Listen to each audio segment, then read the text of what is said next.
I'm Mark Gagan and you're listening to the Voice of Insurance podcast, produced in association with Advantage Go, enabling enterprise-scale underwriting through a single pane of glass. Today I'm talking to Vicky Carter, a very senior reinsurance broking executive with a glittering career. As well as being chairman of International Capital Solutions at Guy Carpenter, Vicky is a member of the Council of Lloyd's and is a Lloyd's deputy chairman. But we aren't going to be talking about her day job intermediating between the insurance community and the reinsurance and capital markets. That's because for over a decade, Vicky has also been directly involved in Guy Carpenter, MMC and the wider market's youth development programmes. This work has culminated in the very high-profile Rising Professionals series of events in London.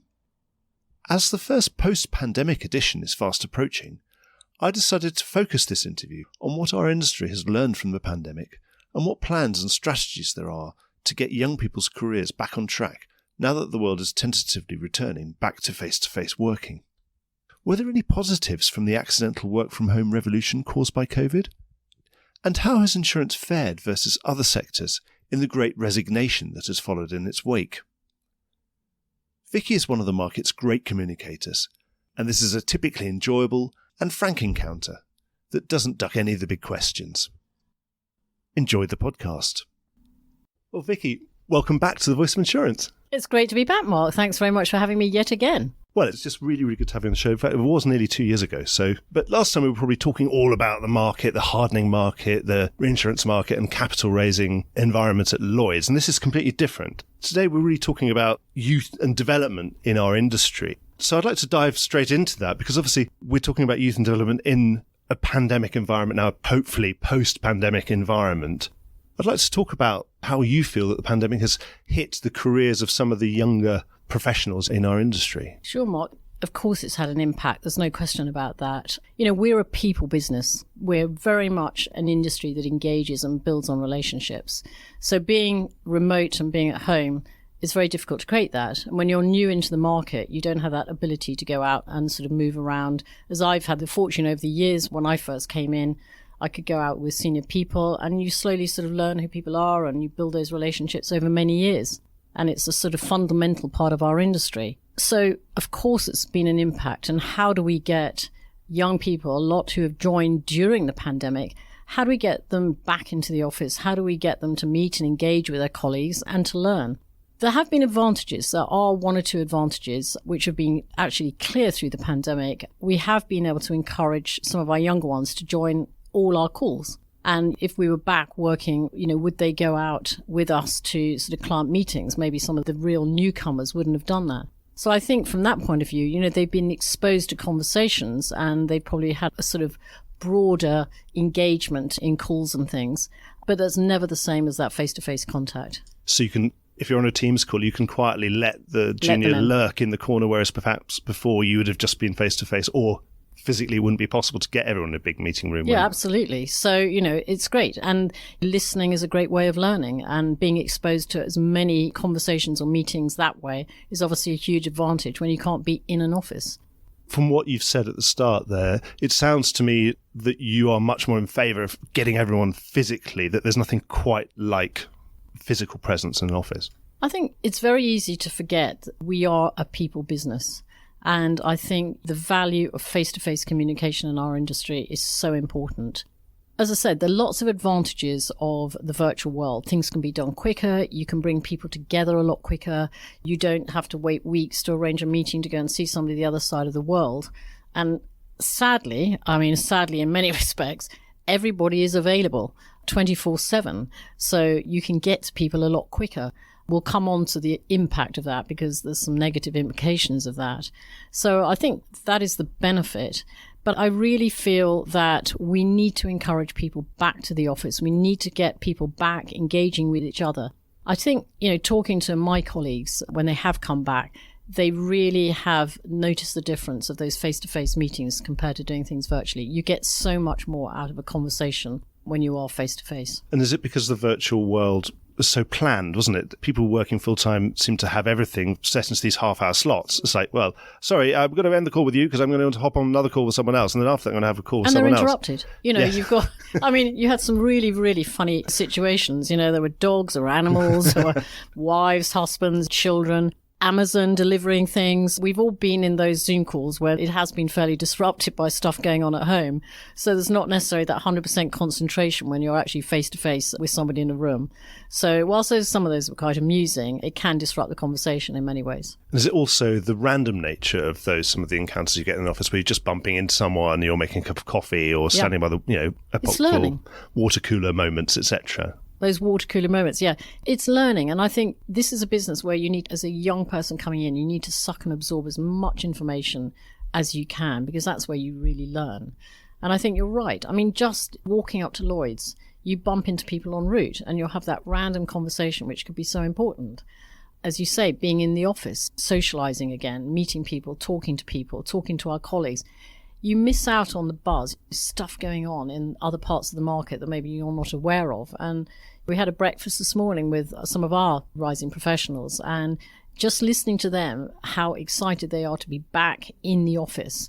They love it. They don't want to be at home. They feel they miss so much. So I think that younger generation are really keen to be back in an office environment. And it sets up structure. I think that's quite important too. Having a structure to your day is also important. Coming in at 9 to 5 or that kind of thing, lunch hour, etc. I think it's not necessarily about the hours. I think it's just the fact when you come into an office, it's a working environment and it's sort of conducive to working, obviously. But, you can get to things more easily. You can go physically in and pick up a piece of paper, or you go and see some information. You can go and talk to somebody else, a colleague.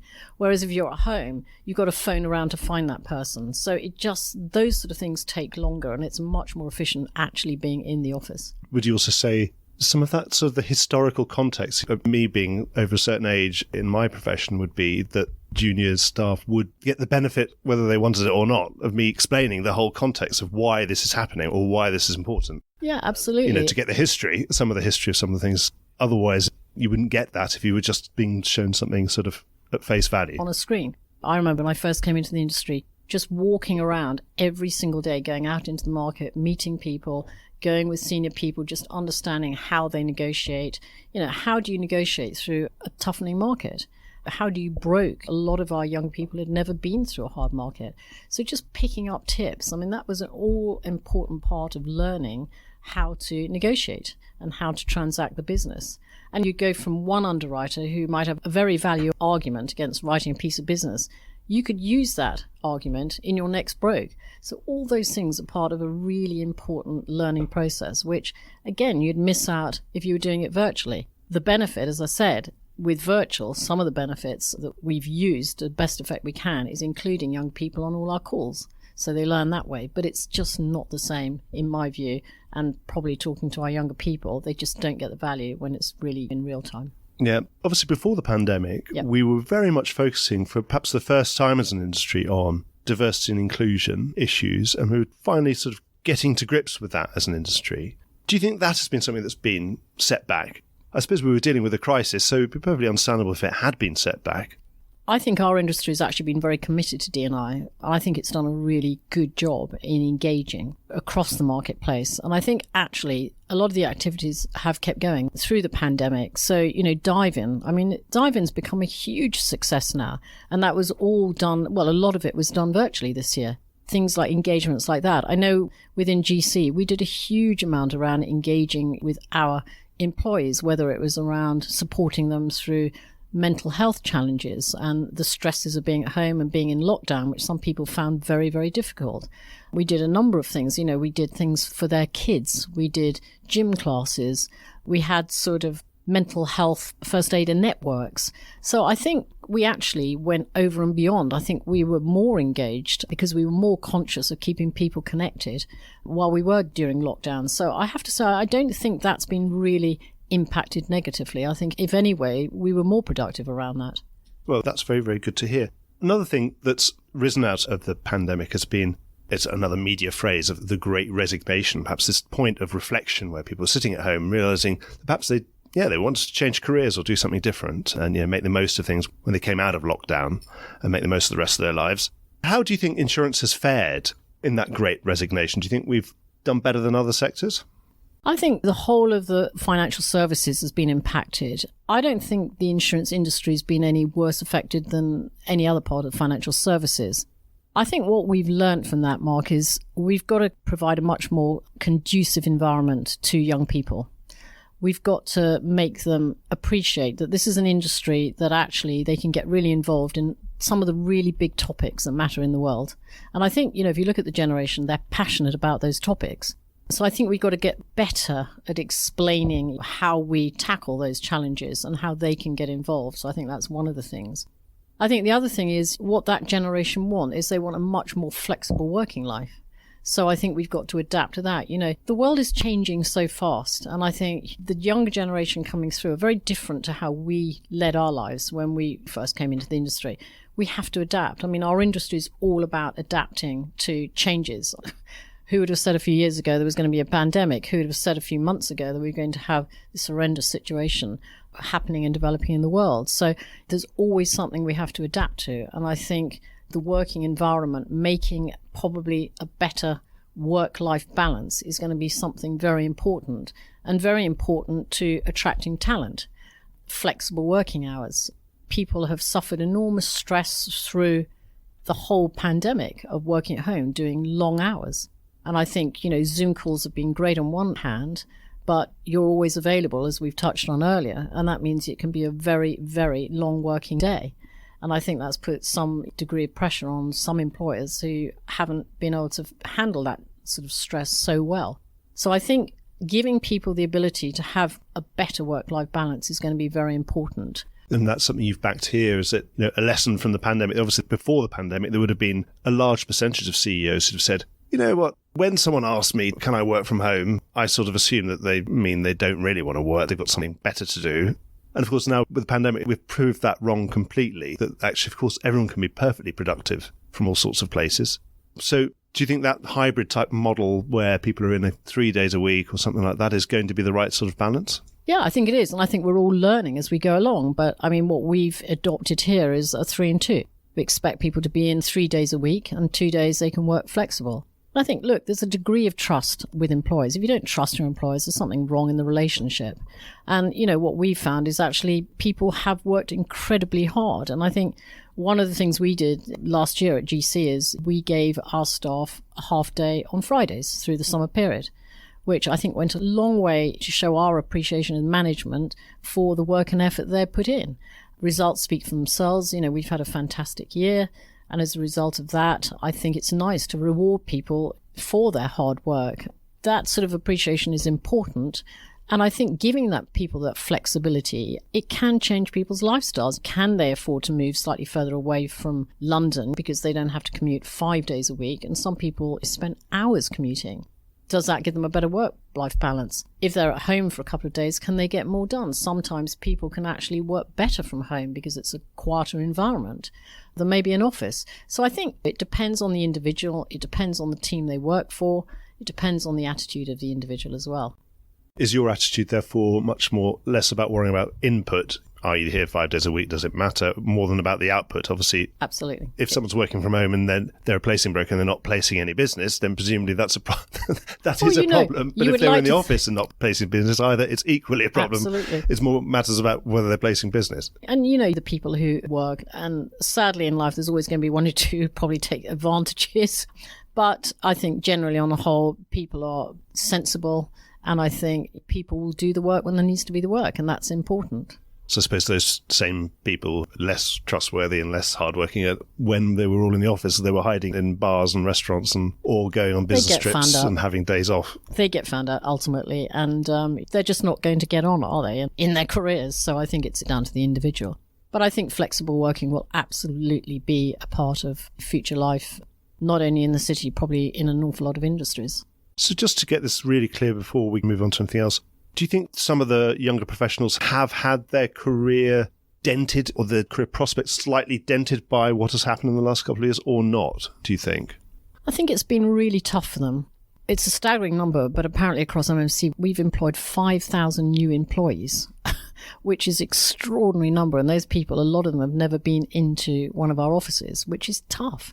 And, when you join any organization, you want to get to know the people. You want to know what's the IP of that organization, who looks after what things. And it's very difficult to do that remotely.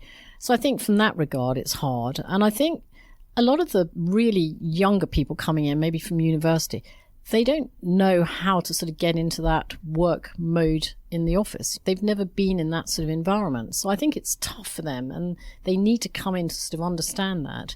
So I think in many respects, it's been very, very difficult for the younger generation. I think, as I said, that they're very keen. Certainly the ones I've engaged with are desperate to come back. They want to be back in.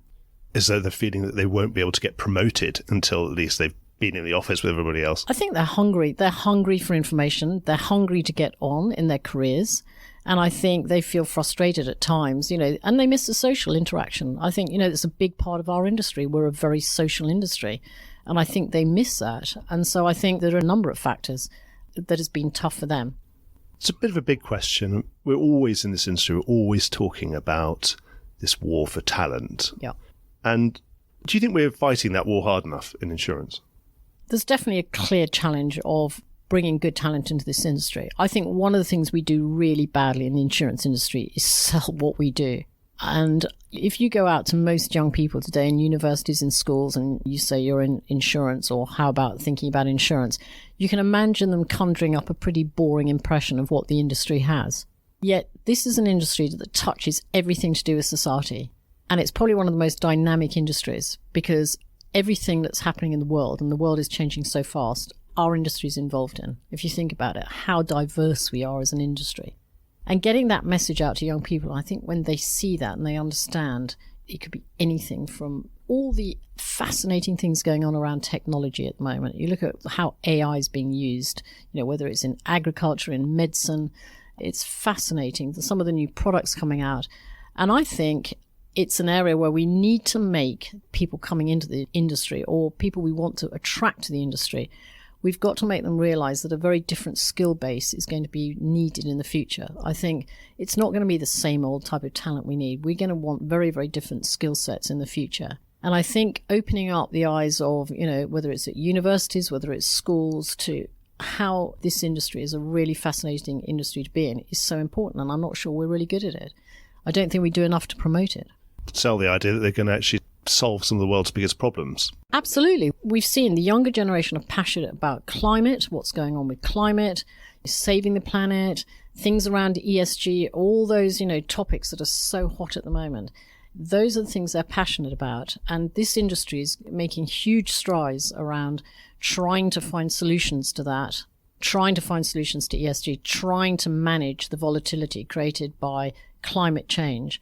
You look at the whole area of carbon capture, carbon exchanging. It's just so diverse, this industry. And as I say, everything geared towards the future, everything that's happening, how fast the world is changing, this industry touches and is involved in. I've just come from an InsurTech conference, and InsurTech and FinTech, it certainly seems to have captured the imagination of the youth of today, certainly, and it's been a fantastic event to go to. Obviously, you're part of quite an incumbent. How does the incumbent insurance business compete with the sort of excitement and vision that a sort of recently formed InsurTech might be able to conjure up in the minds of a young professional? It's a fascinating subject, and I've been quite involved with what's going on in the Lloyd's lab and some of the things coming out of that. But it can be a minefield. InsurTech is a complex subject. There's so many new InsurTechs starting almost on a monthly basis. And for anybody in our industry, anybody running a company, they know they need to look at InsurTech. They need to understand that it has a part to play in their business to make it more efficient, to make it more productive, to make it more profitable. But it's how do they do that? And I think it can be very, very costly. It can take a huge amount of time, and it can take a huge amount of resource. So our job, certainly as brokers and advisors, is to help them manage through that.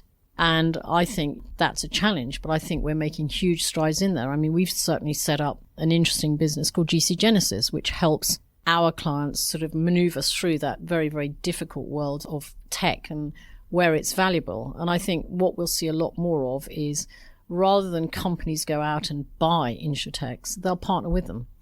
because in that way, if the partnership doesn't work, it can be sort of fail and fail fast, which is important around insurtechs. But they are going to be important to our industry because they do provide technology, they do provide insights, they do provide different products that will make the business far more efficient. We're already seeing it in digitalized businesses. Some of the MGAs, new MGA businesses being set up, but very much have data and technology at their heart.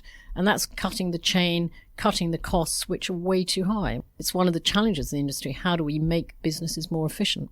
So you think there's enough opportunity within Guy Carpenter, within MMC broadly, that just dealing with the insurance industry's interactions with insurtech is going to keep ambitious young professionals busy enough and fulfilled enough? I think it's a vast subject and it's a topic that's only going to grow and get more complex. I think what's important for us is we've got to make sure that the talent we hire is geared towards understanding those businesses.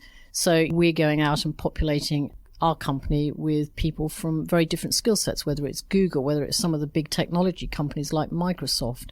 Because, as I say, they come from a very different background and a different skill set. And what will be good is getting them to challenge the way we do business. You know, we've done business like this for 300 years. Does that mean it should be done like this for the next 300 years?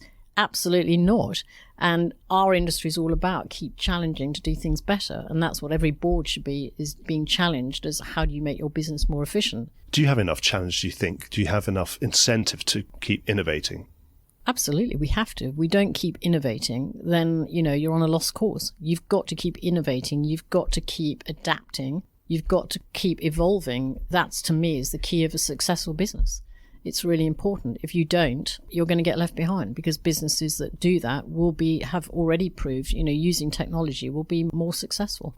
And you're saying it really doesn't matter what size you are, just the fact that you're Guy Carpenter doesn't guarantee your survival is what you're saying. No, absolutely not. I mean, we've got a fantastic franchise, but that success has been built on evolving with the world in general. If you look at all the businesses, they're all adapting. They're all helping their clients transform, whether it's around energy, from brown energy to green energy. Everybody's got to keep adapting to be successful. You've got to keep looking at how you improve your business. And your own way of doing business as well, and with the technology and your own adoption of it. Absolutely. Guess what? How many years ago we weren't using computers? We walked around with a questionnaire. That was the information we took round to underwriters. And they made a decision sitting at a box in probably 5 or 10 minutes. It's very, very different today. The information, the data people get today to make much better decisions, where you'd like to think much better decisions, is extraordinary compared to what we had in the past. So just the transformation and the amount of data that people get now and can store and utilize for, whether it's analyzing risk, whatever, is just completely different from where it was 10 years ago. And the next 10 years, it will be completely different again. Obviously, with this focus you have on young professionals, what most encourages you about them, about the way they are? I just love their energy. I've had a fantastic run in this industry for years, and it's been a fascinating transformation. I've done lots of different things, been very fortunate to travel the world. What I love about that, the enthusiasm, the hunger, their sort of voracious appetite to absorb information and to get on. And I find them exciting to be with. They're great fun. They look at things very differently and they challenge what we do. And that's great, to be challenged by somebody else with a completely different perspective. That's what we need to do. Is there anything that worries you about them? Anything that worries me about them? Yes, they'll probably push me out of a job very shortly because they'll be a lot better than I am. We've got some really interesting initiatives going on. We've got an apprentice scheme where we offer school leavers an opportunity to come in and work with us. And not just from your typical schools, but, from very, very different, diverse schools. So we attract very diverse sort of talent into that apprentice scheme. And it's great to see them. And some of them are so grateful to have that opportunity. And, they work hard and they turn out to be fantastic employees. So things like that I love. I mean, I'm just very, very supportive of helping young people through this industry on the basis I've had an amazing run. It's traditional. Anyone on a chat show, you'll know that they get to get their plug in at some point. But this is in keeping with the theme of our discussion today, actually. In the time I've known you, nearly 10 years ago, was it 2012, when you did the first MMC Young Professionals event, and it's now called Rising Professionals, if I get the words right. It is, correct. You're organising this event that's coming up soon.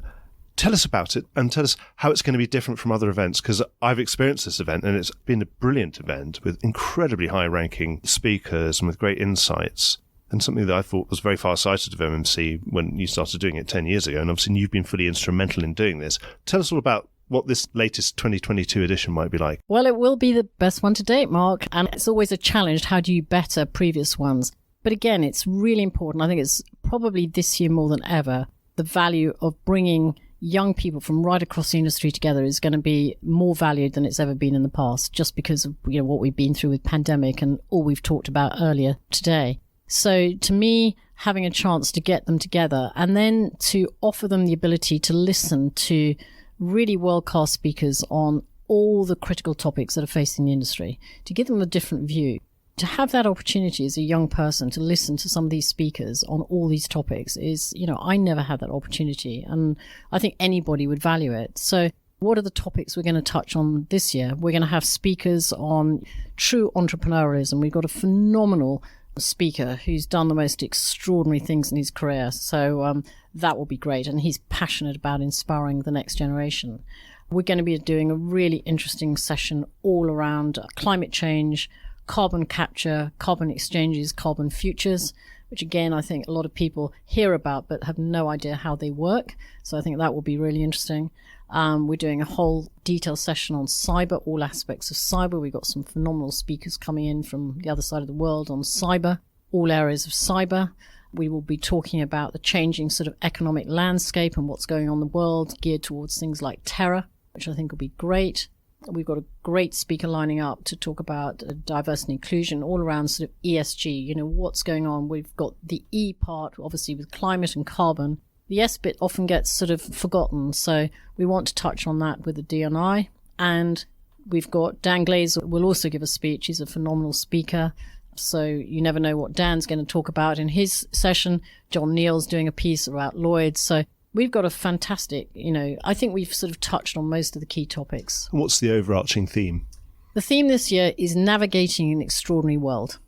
And it is an extraordinary world. And I have to say the response this year has been phenomenal. Within 3 weeks of going out, we were close to 800 people already signed up. And we are full house at 1,000 people. And we've literally, I think we've got a couple of places left. So it's been incredible. And it's really these are the markets that you trade with, can get a table full of their young professionals. So how it works is any company can take a table, which is a table of 10 at the gala night, which is basically the culmination of the 2 days. And the idea is that each company, the CEO or one of the senior leadership will host that table at the gala night, and they will pick 8 of their aspiring young to attend the 2-day forum, which is held at the Mermaid Theatre at Puddle Dock. So it's all in the city, and then the gala night is at Old Billingsgate. Anything over cost, we donate to charity, which is great. It's nice to be able to do something like that as well, which is important. And at the gala night, we have a world-class keynote speakers. In the past, we've had F.W. de Klerk, Dame Eliza Manningham-Buller, Chris Hadfield, who's the most decorated Canadian astronaut who led the space station, and he was one who sang David Bowie music down to Earth, if you remember.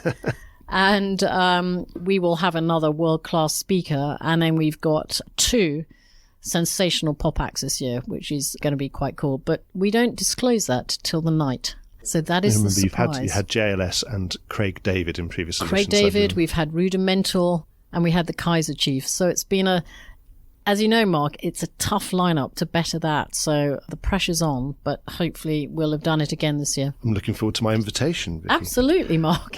We hope you'll be there. But anything else about the event now in a post-pandemic world? Anything that it's going to change the character of it at all?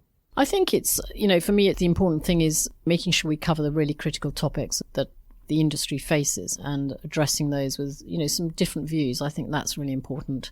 And I think just getting people together is really important. People have been apart, and certainly when you're back in client meetings, the first thing everybody says, it's so nice to see you face to face.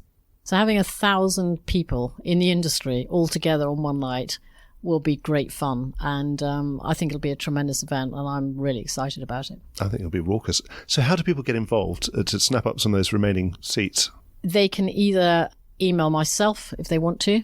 So very happy, or people could phone me, send me a message, or contact anybody at Guy Carpenter and ask them to put them in touch with myself. I can put any of those contact details on the notes that go with the podcasts, Vicky. Absolutely. Excellent.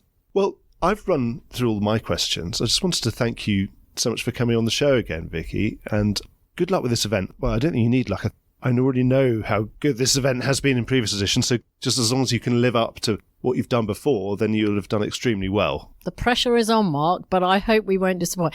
No, I can guarantee that it's going to be a tremendous event. The lineup of speakers this year is phenomenal, so we're really looking forward to welcoming everybody there, and just how great it'll be to welcome people there in person. So all the MMC leadership are coming over for it, so they're all travelling over from the States. So Dan will be there, John Doyle will be there, and the leaders of our 4 businesses will be there. So it's full turnout from our side. It's going to be MMC in London week. There's a lot of people coming in. I'll see if I can get in and come on the podcast. Absolutely, you should. Great. Well, thank you so much, Vicky. Good luck with the event. And thanks for talking frankly about all those issues that we've talked about earlier that you spoke about really frankly. And I really appreciate you coming and talking about that. It's been a great pleasure. Thanks, Mark. Well, I hope you enjoyed today's episode. If you did, don't forget to subscribe or leave a like or a review or recommendation on whatever podcast platform you used to access this programme. These really help get the word out. Before we go, Just a quick reminder that advertising slots are available here and in other places in the Voice of Insurance podcasts. Podcasting is the fastest growing medium and attracts a high quality audience of key decision makers. It's also an intimate medium where you, the listener, are right in the room with me and the interview subjects. Needless to say, that means it's a great way of getting your message out directly to an audience because you know you've got their full attention. It's also very cost effective. So get in touch with Mark at thevoiceofinsurance.com to find out how you could be speaking directly to the industry. the Voice of Insurance podcast is produced in association with Advantage Go, enabling enterprise-scale underwriting through a single pane of glass. Voice of Insurance is produced by me, Mark Gagan. Music was written by Anna Gagan and produced by Carlos Gagan. Check out more podcasts and written comment pieces at www.thevoiceofinsurance.com.